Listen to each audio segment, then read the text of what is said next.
The moment I realized my wife no longer saw me as her husband, she was standing 3 feet away from me asking whether I had paid the water bill. Not how my day went. Not whether I was tired. Not even a glance in my direction. Just a flat question tossed over her shoulder while she wiped down the kitchen counter like I was another chore she had to manage before bed. That should have been a small thing. Married people talk about bills. They talk about groceries, oil changes, leaking faucets, dry cleaning, trash pickup. Real life is full of boring details. I know that. I'm not one of those guys who thinks marriage is supposed to feel like a honeymoon forever. But there's a difference between sharing a life with someone and getting spoken to like you're the office manager of a house you both happen to sleep in. My name's Grant. I'm 40. I work as a field supervisor for a roofing company outside Charlotte, which means my days start early, end late, and usually leave me carrying dust, heat, and somebody else's problem home with me. My wife, Elise, works in accounts receivable for a commercial furniture company. She's organized, sharp, always good with numbers, the kind of person who can spot a mistake in a spreadsheet from across the room. We'd been married 10 years by the time I finally admitted something was badly wrong. Not because of a fight. Not because I caught her in a lie. Because I started noticing that my wife only spoke to me in bullet points. Did I mail the insurance form? Could I pick up detergent? The garbage disposal was making that noise again. Her car needed gas. The HOA fee was due Friday. Did I remember her mother's birthday dinner next week? That was our marriage now. Logistics. At first, I made excuses for it because that's what men like me do when the truth is too embarrassing to say out loud. I told myself she was stressed. Her company had gone through some kind of restructuring in the spring, and for months after that she kept bringing home stories about new systems, tighter deadlines, departments getting shuffled around. I figured she was overloaded. I figured adults go through dry stretches. I figured if I stayed steady, didn't make everything about my feelings, the warmth would come back on its own. It didn't. It just got more efficient. Elise stopped kissing me goodbye in the morning unless I leaned in first. Then even when I did, she'd give me one of those dry, distracted pecks people use on relatives at Christmas. If I tried to hug her while she was making coffee, she'd angle out of it like she was still technically being polite. At night, she'd sit on the far side of the couch with her laptop or her phone while some show played in the background, and the silence between us felt less like peace and more like a wall we had both agreed not to talk about. The bedroom wasn't much better. I'm not going to dress it up more than it deserves. We had basically stopped being husband and wife in there. Months would pass with nothing except the occasional tired excuse or that familiar body shift away from me under the blankets when she sensed I might reach for her. She never turned it into a fight. That almost made it worse. If she had snapped, I could have snapped back. If she had told me exactly what was wrong, at least I'd have been bleeding from something I could name. Instead, I got this cold, low-grade rejection that made me feel stupid every time I noticed it. One night in June, I tried to talk to her about it. Not angrily. Not accusing. I just told her I missed her. I told her I felt like we lived in the same house but not the same marriage. She kept rinsing dishes while I was talking, like the plates needed more of her attention than I did. When I finished, she dried her hands, turned around, and said she had just been tired lately and I was reading too much into things. Then she asked whether I could call the pest control company because she had seen ants near the back door. That was the whole conversation. I stood there in our kitchen feeling like I had opened my chest up and she had responded by handing me a household errand. After that, something in me got quieter. Not dead. Just quieter. I stopped bringing it up. Stopped asking if she was okay. Stopped trying to create little moments she'd only step around anyway. And once I stopped trying so hard to be heard, I started hearing more than I wanted to. The first thing I noticed was her voice. Not with me. With everyone else. Elise still had warmth. That was the part that got under my skin. She still laughed on calls with her sister. Still lit up when her friend Marissa sent voice notes. Still had energy when she talked to people at work. I'd hear her from the home office some afternoons if I got back early, and there'd be this brightness in her tone I hadn't heard directed at me in months. Light. Engaged. Interested. At first I told myself that was normal too. Work voice. Professional mode. Nothing personal. Then one name started coming up more than the others. Darren. It started small.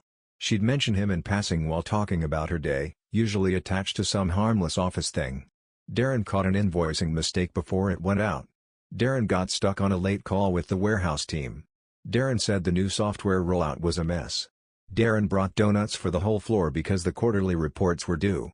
It was always framed like background noise, the kind of name a spouse hears and forgets. Except I didn't forget it. Because every time she said it, her voice changed just enough for me to notice. Not dramatic. Not flirtatious in some obvious movie scene way. Just alive. Like she actually wanted to tell me something for once. Like talking about that man gave her more animation than talking to her husband had in a year. I remember the exact night it really hit me. It was a Thursday. Late August. Hot enough that my shirt was still sticking to my back when I walked in. I'd spent most of the day on a commercial job site arguing with a supplier, and by the time I got home all I wanted was a shower, food, and maybe 10 quiet minutes where I didn't have to solve anything. Elise was in the kitchen at the island with her laptop open and her phone propped against a mug. She barely looked up when I came in. She asked whether I had remembered to transfer money into the joint account for the property tax payment. No hello.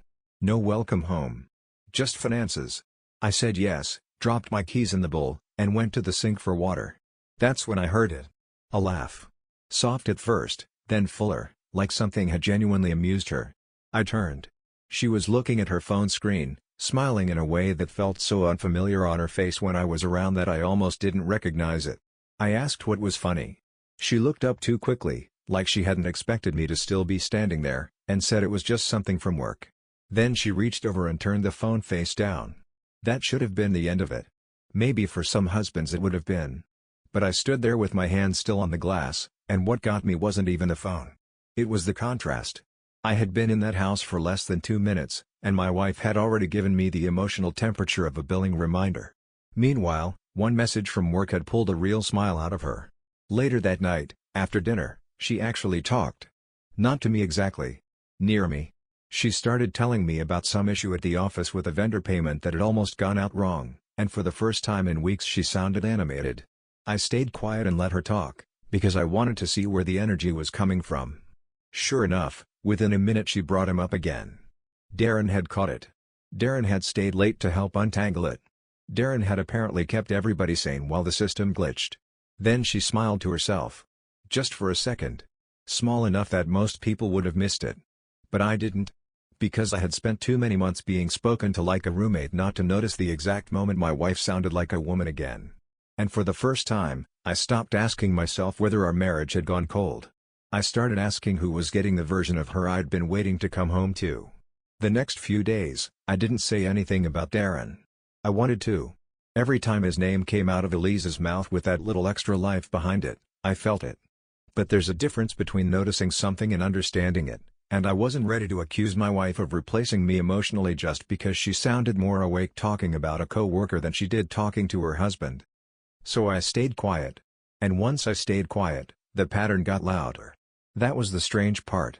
When you stop trying to force warmth out of somebody, you start seeing where they're spending it instead. Elise still moved through the house the same way she had for months. Efficient. Controlled. No wasted emotion. She'd ask if I had taken the recycling out. Remind me the internet bill was auto-drafting on the 15th. Tell me the grocery list was on the counter if I happened to stop by the store after work. We lived like two people managing a property together. But on workdays, especially the ones she worked from home, I started hearing something different. I'd come in around 4 if a job finished early, or stop home to grab paperwork before heading back out, and from the spare bedroom I'd hear her on calls. Most of it was the usual office talk. Numbers. Clients. Payment timing. Deadlines. But every now and then her voice would shift in this subtle way that made me pause in the hallway. It got warmer. Looser. More amused. Less like she was performing competence and more like she actually enjoyed whoever was on the other end. A couple times, I heard her laugh. Not polite office laughter. Real laughter. The kind I used to get from her without trying. One Wednesday afternoon in early September, I came home for a forgotten folder and found her in the kitchen making coffee between calls. She didn't hear me come in at first. She was leaning against the counter with her phone in one hand, smiling down at the screen like whatever she was reading had reached her before the rest of the world could ruin her mood. Then she looked up and saw me. That smile vanished so fast it would have been almost impressive if it hadn't been my marriage on the receiving end of it. She locked the phone without a word and asked if I was home for good or just stopping by. Not hi. Not what happened. Not even a trace of embarrassment. Just logistics. I told her I forgot a folder.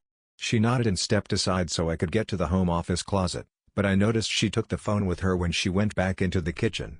That stuck with me. Elise had never been careless exactly, but she used to leave her phone around all the time. On the island. In the bathroom. On the couch cushion. Now it was like the thing had a pulse she could hear from 2 rooms away.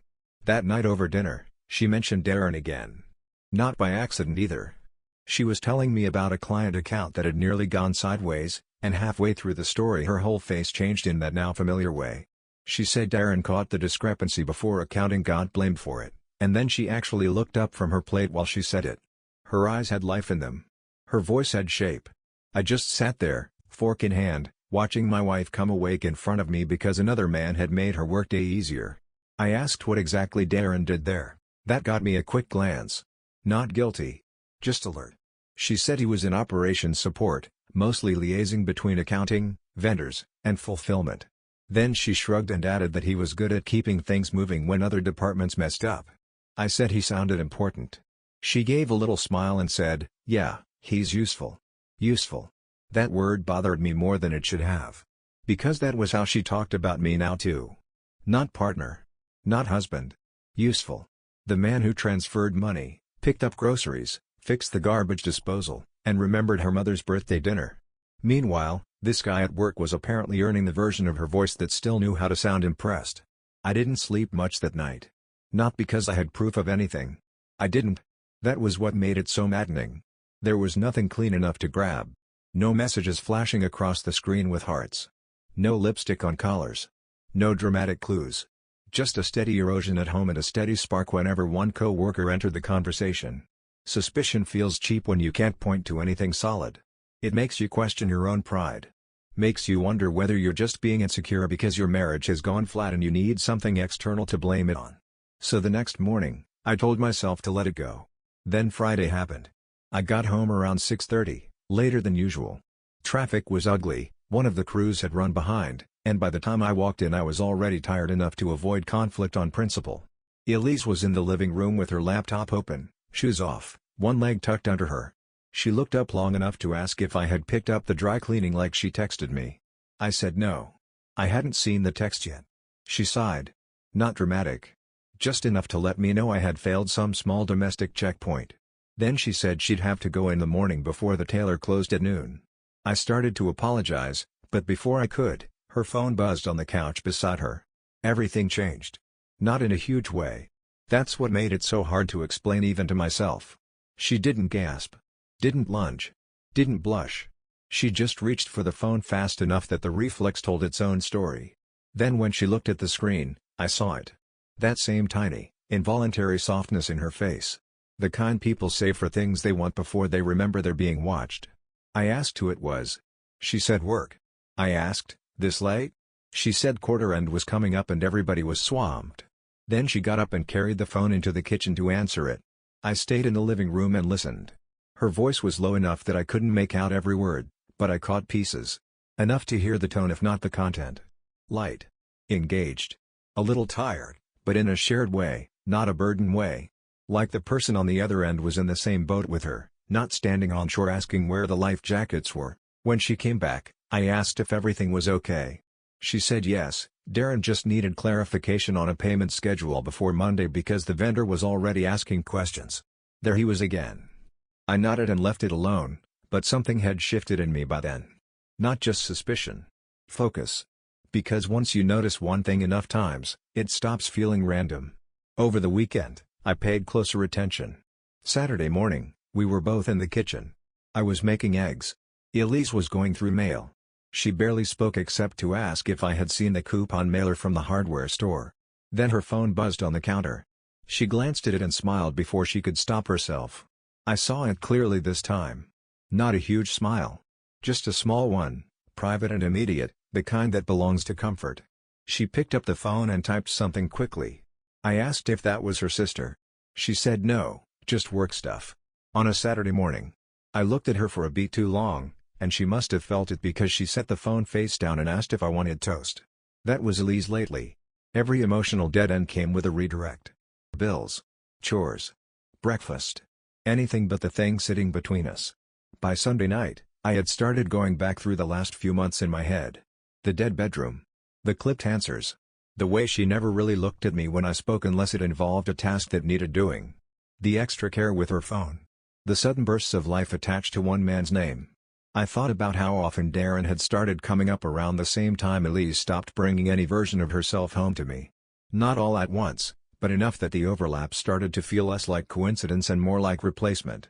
And then came the moment I couldn't explain away. Monday evening, I walked in just as Elise was ending a video call from the home office. I was still in the hallway, out of sight, when I heard her say, in a voice I hadn't heard directed at me in longer than I wanted to admit, "You always know how to calm me down." I stopped cold. There was a short pause, then she laughed softly and said, "Okay, fine. I owe you lunch." I stayed there in the hallway, one hand still on the strap of my work bag, listening to the silence that followed. Then she said bye in this low, almost reluctant way and closed the laptop. When I walked into the room a second later, she looked up like nothing had happened. I asked who she was talking to. She said Darren. They were cleaning up one of the vendor issues before morning. I nodded once. Then I asked why my wife sounded more like a woman with him than she had sounded like a wife with me in nearly a year. For the first time in months, Elise didn't have a quick answer. Elise stared at me for a second after I said it. Not long. Just long enough for the truth to register before the defense got there, up a stack of unopened mail from the desk, and asked why I was turning a work call into a problem. I should have expected that answer. Maybe part of me did. But hearing it out loud still did something to me. Not because it was convincing. Because it was so familiar. Every concern I brought to that marriage got fed into the same machine. It went in as pain and came back out as inconvenience. I told her I wasn't turning anything into a problem. I was asking a simple question. She said Darren was a coworker, he had helped with a vendor mess, and I was obviously tired and reading into things again. Again. That word told me she had been keeping score too. Of my tone. My observations. The moments I got close enough to naming what was happening for her to feel the need to push it back down. I didn't argue after that. That was deliberate. Because if Elise was already preparing answers, then pushing harder that night would only teach her where I was looking. And the more I thought about it, the more I realized I was done trying to get the truth from her mouth first. I wanted the version that existed before she polished it. So I backed off. I muttered that maybe I was tired, dropped my bag by the bedroom door, and let the conversation die right there in the hallway. Elise seemed relieved by how quickly I let it go. That bothered me almost as much as the call itself. My wife used to want clarity between us. Now she just wanted calm surfaces. That night, she went to bed early. Or at least she said she did. I stayed up in the living room with the TV on low and a beer warming in my hand because I couldn't settle. Around 11, I went into the kitchen for water and saw it under the home office door. Not bright. Just the soft glow of a laptop screen leaking across the floor. I stood there for a few seconds listening. No voices. No obvious call. Just faint typing. Then her phone buzzed once. A second later, I heard her laugh under her breath. Small. Private. The kind of laugh people make when a message lands exactly where it was meant to. I went back to the living room before she came out. When she did, 3 minutes later, she looked composed again. Tired white face. Neutral voice. She asked if I was coming to bed soon. I said yeah. She nodded and disappeared down the hallway without touching me on the way past. I hardly slept. Not because of one call. Not because of one laugh. Because all of it together was starting to feel arranged. The coldness at home.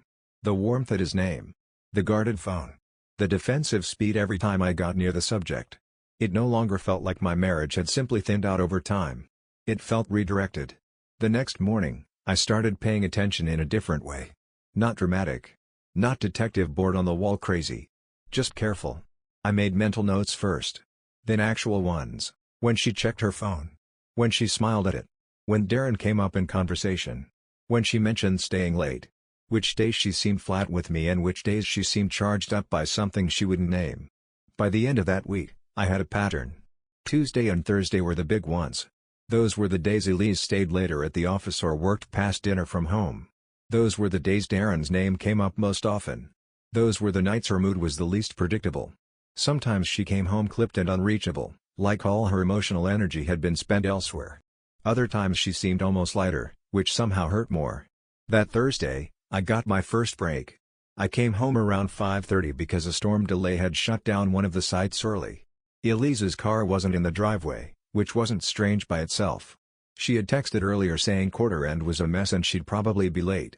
I walked inside, kicked off my boots, and set my keys on the kitchen island. That was when I saw the receipt. It was half tucked under a grocery flyer, probably left there by accident when she grabbed her tote that morning. Just a plain white lunch receipt from a place downtown called Maple and Ash Cafe. 2 entrees. 2 iced teas. Timestamp, 1:12 p.m. Nothing scandalous on paper.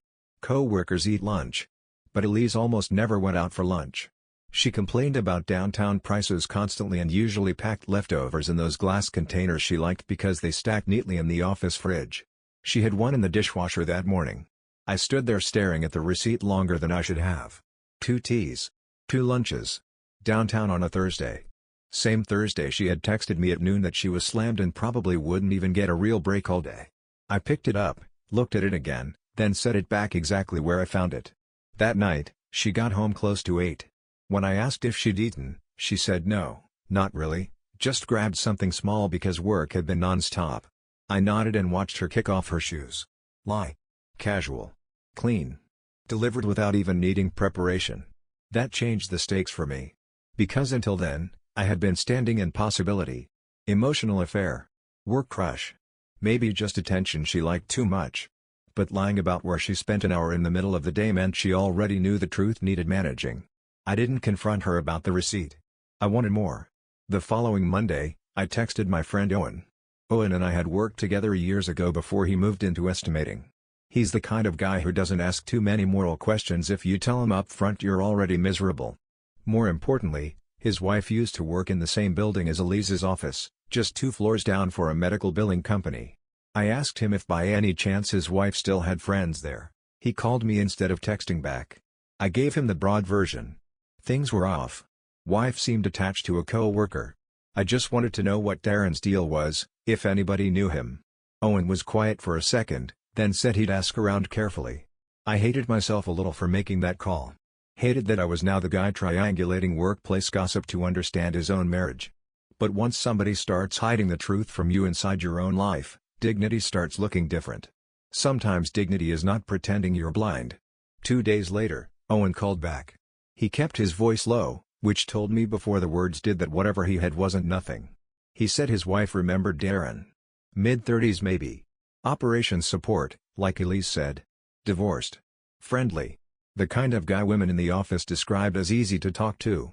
Apparently he had a reputation for getting close fast, not necessarily in some predatory way, just one of those men who knows how to make people feel singled out. Then Owen added one more thing. He said his wife remembered hearing that Darren and someone from accounting had been grabbing lunch together pretty regularly the last couple of months.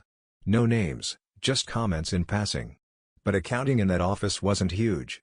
I thanked him and hung up. Then I sat in my truck outside a roofing supply warehouse for 10 solid minutes, engine off, hands still on the steering wheel, while all the pieces rearranged themselves in my head. Lunches. Regularly. Last couple of months. Right around the same stretch where Elise stopped even pretending to be emotionally present with me. That night, I did something I hadn't done in 10 years of marriage. I looked at our phone bill. Not her messages. I didn't have access to those. But call logs, timing, frequency, numbers. Enough to tell a shape. I exported the last 2 months and sat at the kitchen table after she went to shower, scrolling through pages of digits under the warm light over the stove. Most of it was noise. Her mom. Marissa. Delivery updates. A few client numbers. But then I saw one number repeat more than the rest. Not every day. That would have been almost easier. Just enough to be intimate. A 10-minute call on a Tuesday night. A 6-minute one Friday after work. 3 short calls the same Wednesday afternoon while I was on a commercial site. Then a 22-minute call on a Sunday evening while I was in the garage cleaning out paint cans and she had supposedly been catching up on invoices. The number wasn't saved on the statement, obviously. Just digits. But I had a feeling. The next day, while Elise was in the shower getting ready for work, her phone buzzed on the bathroom counter. I wasn't snooping. I was in there because I forgot my razor. But the sound hit, the screen lit up, and I saw enough from the doorway to stop me cold. No message preview. Just a name. Darren. That was it. No heart. No nickname. No obvious giveaway. But he wasn't in her phone as Darren H. Or Darren Work or Darren Ops. Just Darren. Like a person who needed no label because his place in her mind was already understood. I stepped back before she noticed me there. The rest of the day crawled. By then, I knew enough to hurt but not enough to act. Lunches, Frequent calls, work lies, emotional energy that belonged somewhere else. It all pointed in one direction, but I still didn't know how far it had gone. Emotional closeness? Flirting? Something physical? There's a specific kind of torture in that middle ground. Too much evidence to sleep, not enough certainty to explode. So on Friday, I left work early. I didn't tell Elise. I didn't tell anybody. One of the crews had finished ahead of schedule, and instead of going back to the office, I drove downtown and parked half a block from her building. I sat there for 40 minutes, watching employees spill out in clusters. Men loosening ties. Women checking phones. Groups heading toward garages and street corners and food spots before disappearing into the city. My pulse stayed steady until I saw her. Elise came out of the revolving doors at 5:21. And Darren was right beside her. They weren't touching. That's the first thing my brain noticed, probably because some pathetic part of me was still trying to bargain. But they were close. Too close for casual co-workers at the end of a long week. Their shoulders nearly brushed. She was looking up at him while he talked, and the expression on her face hit me harder than if I'd seen a kiss. She looked relaxed. Not wife relaxed. Not the tired, flat version I got at home. She looked like she was where she wanted to be. Then they crossed the sidewalk together instead of splitting off for their cars. And when she smiled at something he said, he reached down and touched the middle of her back to guide her through traffic. Same easy, practice touch. Same kind that doesn't happen the first time. I stayed in the truck and watched them walk toward a corner bar with outdoor tables. Neither of them looked around. Neither of them looked like they had anything to hide. And that was somehow the worst part of all? Because in that moment, sitting behind my windshield while my wife walked beside another man like he had become the softer version of her life, I understood something terrifyingly clearly. I wasn't investigating whether Elise had a connection with Darren anymore. I was investigating how long I had already been living with his leftovers. I sat in that truck for another 12 minutes after they went into the bar. Not because I was still hoping I'd misunderstood what I saw. That part was over. A husband knows the difference between his wife walking beside a co-worker and his wife moving through the world with another man like he has already become familiar. I stayed because I needed the last of my denial to die cleanly. The bar had big front windows and strings of warm lights across the patio. From where I was parked, I could see enough without being seen. Not every detail. Just the important ones. Elise and Darren took a small table near the window, close enough that I could track the shape of them even when people passed in front of the glass. He sat angled toward her. She leaned in before she even took her coat off. There was no stiffness in her. No guardedness. None of that careful, efficient version of herself I had been living with for months. She looked open.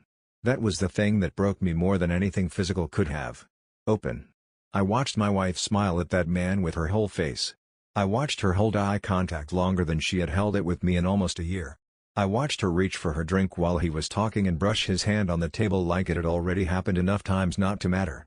At one point he said something that made her laugh and she lowered her head for a second, almost shy, then looked back up at him with this softness I had been starving beside in my own house. There's a certain kind of pain that doesn't come from being surprised. It comes from seeing, all at once, where everything missing from your marriage actually went. I should have left then. I know that. But when you've spent months being turned into a roommate inside your own life, you do stupid things for closure. You wait in parked trucks. You watch through glass.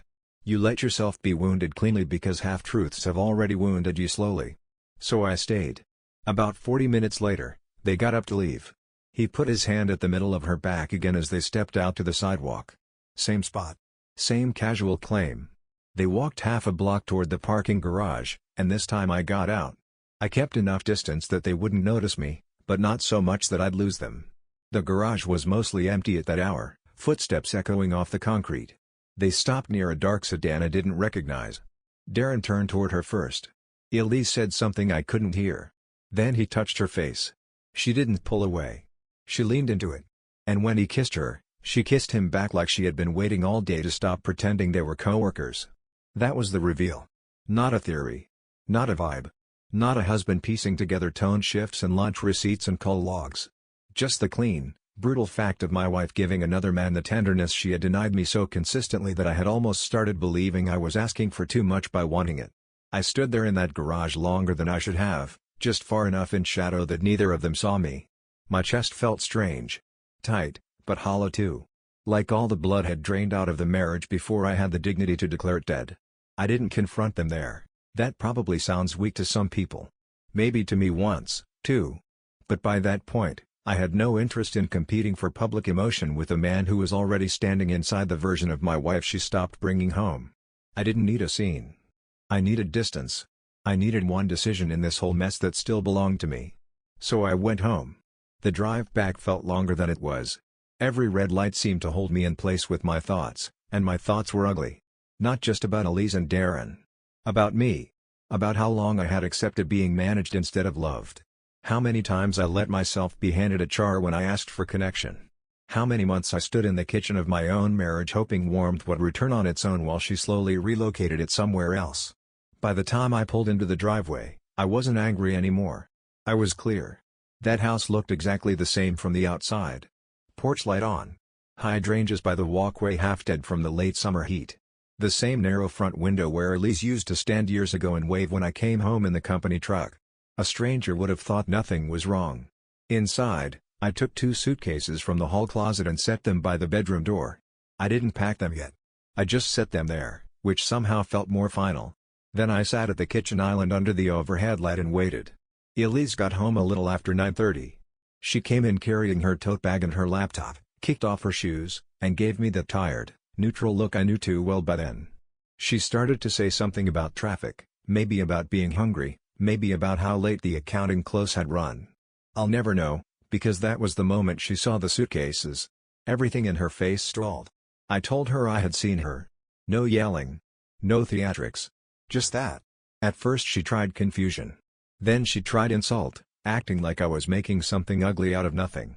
So I told her where I had been, what I had watched, and exactly when I had seen her kiss Darren in the garage. That ended it. The denial dropped right out of her.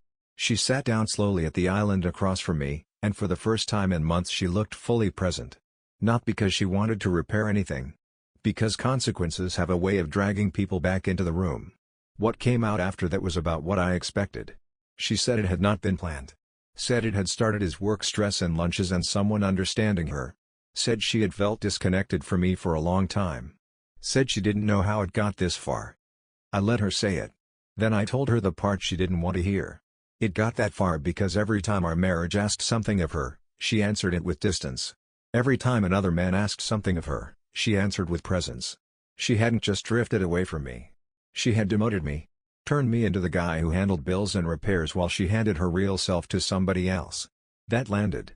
She cried after that, but there wasn't much use in it. Tears after clarity are usually for the person who got caught, not the person who got erased. I asked one question before I stood up. I asked whether anything physical had happened before that night. She looked down, which was answer enough before she said yes.